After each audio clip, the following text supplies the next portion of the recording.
तो बच्चों, कैसे हैं आप लोग? आशा करते हैं कि आप लोग अच्छे होंगे, स्वस्थ होंगे और आप लोगों की तैयारी बेहतर चल रही होगी। तो फाइनली एसएससी फेज 12 का 26 जून का फर्स्ट शिफ्ट का एग्ज़ाम हो गया है। 26 जून फर्स्ट शिफ्ट में पूछे गए सभी क्वेश्चंस इस वीडियो में डिस्कस करेंगे, तो इस वीडियो को पूरा ज़रूर देखिए। वीडियो अच्छा लगे तो प्लीज़ वीडियो को लाइक और शेयर ज़रूर करें, और जो भी हमारे नए बच्चे हैं, जिन बच्चों ने चैनल को सब्सक्राइब नहीं किया है, तो प्लीज़ चैनल को सब्सक्राइब करके नोटिफिकेशन बेल ऑन करना ना भूलें। चलिए वीडियो को स्टार्ट करते हैं। तो देख लेते हैं एसएससी फेज 12 की 26 जून की पहली पाली में कैसे क्या क्वेश्चंस पूछे गए हैं। सेशन को शेयर कर दीजिए एक बार आप लोग, और वीडियो को जल्दी से लाइक कर दीजिए। देखिए, पहला क्वेश्चन जो था वो पूछा गया था कि पूना पैक्ट 1932 के बीच हस्ताक्षर किए गए थे। डॉक्टर वी आर अम्बेडकर और महात्मा गांधी। वी है डॉक्टर वी आर अम्बेडकर और जवाहरलाल नेहरू। सी है महात्मा गांधी और मैकडोनाल्ड। डी है महात्मा गांधी और वायसराय इरविन।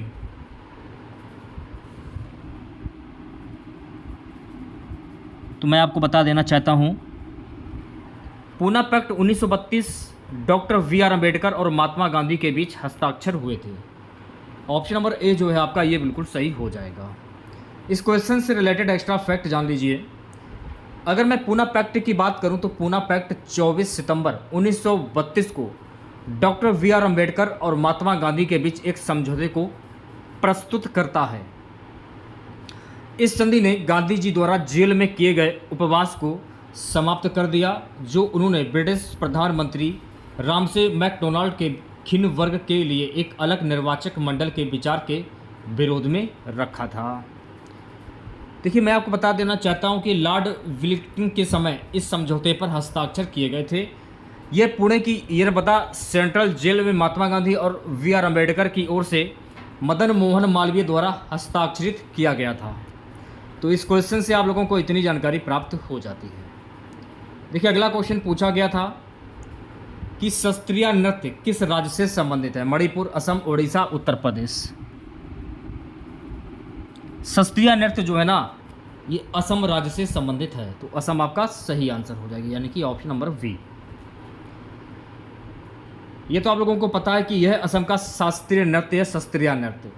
इसे 15वीं शताब्दी ईस्वी में वैष्णव संत और असम के सुधारक महापुरुष शंकर देव द्वारा प्रस्तुत किया गया था।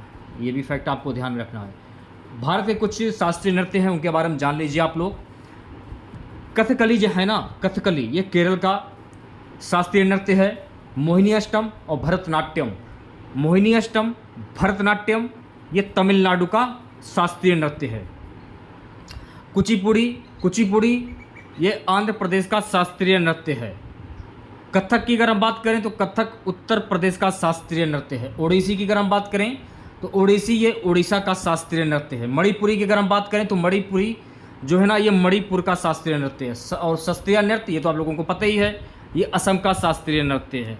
ठीक है, तो ये जो आपके भारत के शास्त्रीय नृत्य जो हैं, इन्हें याद कर लीजिए। एक क्वेश्चन आपके पेपर में कहीं पर भी नहीं गया। और कल से आप देखिए, आप लोगों के एसएससी सीपीओ के एग्जाम स्टार्ट हो रहे हैं। अगला क्वेश्चन देखिए, पूछा गया था संविधान की प्रस्तावना कितनी बार संशोधित की गई है। संविधान की प्रस्तावना कितनी बार संशोधित की गई है? एक बार संशोधित की गई। कितनी बार? एक बार। ऑप्शन नंबर सी करेक्ट हो जाएगा। प्रस्तावना में अब तक केवल एक बार संशोधन किया गया है। अब देखिए, यहां पर आपको यह फैक्ट ध्यान में रखना है कि 18 दिसंबर 1976 को भारत में आपातकाल के दौरान इंदिरा गांधी सरकार ने संविधान के 42वें संशोधन में कई बदलाव किए। भारतीय संविधान की प्रस्तावना 26 नवंबर 1949 को अपनाई गई थी। तो भारतीय संविधान की प्रस्तावना कब अपनाई गई थी? 26 नवंबर 1949 को अपनाई गई थी। ये पेपर में क्वेश्चन पूछा जा सकता है। इसे 26 नवंबर 1949 को संविधान सभा ने अपनाया, लेकिन 26 जनवरी 1950 भारतीय गणतंत्र दिवस पर कार्रवाई में आया। ये भी आपको फैक्ट ध्यान में रखना है। भारतीय संविधान की प्रस्तावना उद्देश्य संकल्प पर आधारित है। तो ये सारे फैक्ट आपको ध्यान में रखने हैं, क्योंकि फैक्ट से ही क्वेश्चंस जो हैं पूछे जाते हैं, क्योंकि एक क्वेश्चंस के कई फैक्ट होते हैं जिन्हें आपको देखना होता है। क्योंकि परीक्षा में इन्हीं से क्वेश्चंस पूछे जाते हैं। एक क्वेश्चन था वरहुत खालिस्तान, ये किससे संबंधित है? जैन धर्म, बौद्ध धर्म, हिंदू धर्म या इस्लाम? देखिए वरहुत जो है ना ये बौद्ध धर्म से संबंधित है। ऑप्शन नंबर वी जो है आपका ये बिल्कुल सही हो जाएगा। वरहुत जो है ना ये बौद्ध धर्म से संबंधित है। अगर हम बात करें वरहुत की तो वरहुत शुंग काल मध्य दूसरी शताब्दी ईसा पूर्व की भरहुत मूर्ति कला से संबंधित है।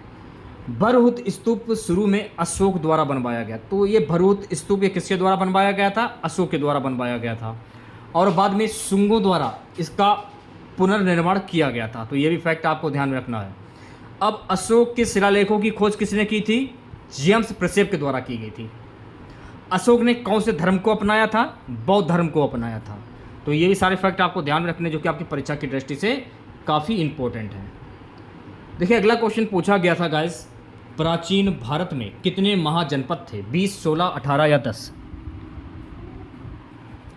प्राचीन भारत में कुल 16 महाजनपद थे। कितने थे? 16। ऑप्शन नंबर वी जो है आपका ये बिल्कुल सही हो जाएगा। अब यहाँ पर आपको एक बात ध्यान में रखना है कि भगवान गौतम बुद्ध के जीवन काल के दौरान 7वीं और 6वीं ईसा पूर्व में 16 महाजनपद अस्तित्व में थे, और 6वीं शताब्दी ईसा पूर्व के दौरान महाजनपद वैदिक भारत के प्रमुख साम्राज्य थे। ये भी आपको ध्यान में रखना है। अगर बुद्ध के जन्म की अगर हम बात करें तो बुद्ध का जन्म 563 ईसा पूर्व में हुआ था। और कहाँ पर हुआ था? तो बुद्ध का जन्म नेपाल में कपिल वस्तु के पास लुबनी में हुआ था। तो ये सारे फैक्ट आपको ध्यान में रखने हैं, ठीक है। चलिए बढ़ते हैं नेक्स्ट क्वेश्चन की ओर। अगला क्वेश्चन क्या पूछा गया था? भारत के राष्ट्रीय महिला आयोग की पहली अध्यक्ष कौन थी? ललिता कुमार मंगलम, मोहिनी गिरी, जयंती पटनायक, विभा पार्थसारथी। भारत के राष्ट्रीय महिला आयोग की पहली अध्यक्ष कौन थी? जयंती पटनायक। ऑप्शन नंबर सी जो है आपका ये बिल्कुल सही हो जाएगा। अब कुछ फैक्ट हैं, जान लीजिए। भारत सरकार द्वारा 31 जनवरी 1992 को राष्ट्रीय महिला आयोग NCW का गठन किया गया था। अगर पेपर में पूछा जाए भारत सरकार द्वारा राष्ट्रीय महिला आयोग NCW का गठन कब किया गया था? 31 जनवरी 1952 को गठन किया गया था। दूसरी बात, श्रीमती महिला जयंती पटनायक इसकी पहली अध्यक्ष थी, ठीक है। यह भी आपको फैक्ट ध्यान में रखना है। जयंती पटनायक एक भारतीय सांसद और प्रसिद्ध लोक सेवक थे।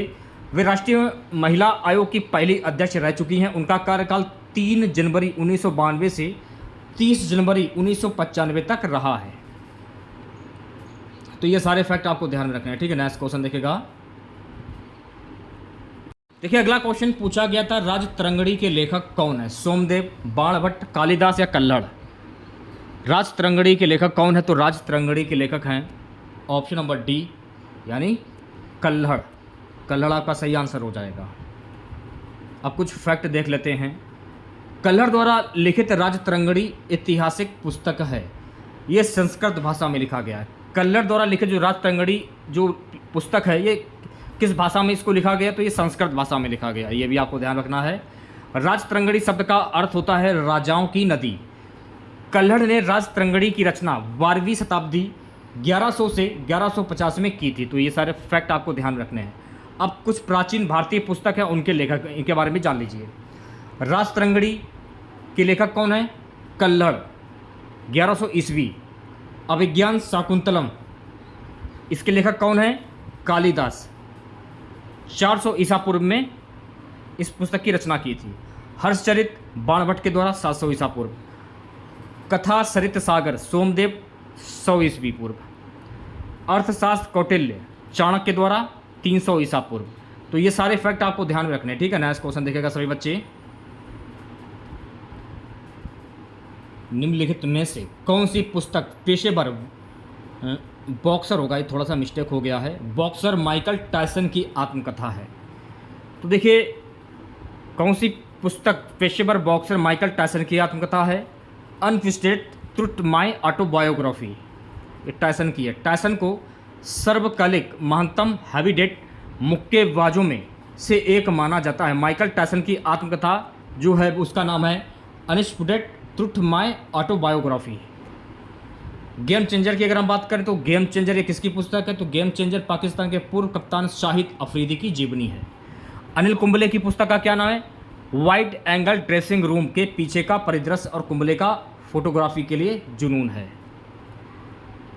आत्मकथा महान क्रिकेटर दिग्गज कपिल देव द्वारा लिखी गई है, यह भी आपको ध्यान रखना है। स्टेट फ्रॉम द हार्ट एक अत्यधिक प्रेरक और अत्यधिक प्रेरणादायक पुस्तक है। तो ये सभी पुस्तकों के जो नाम है इन्हें आप याद कर लीजिए।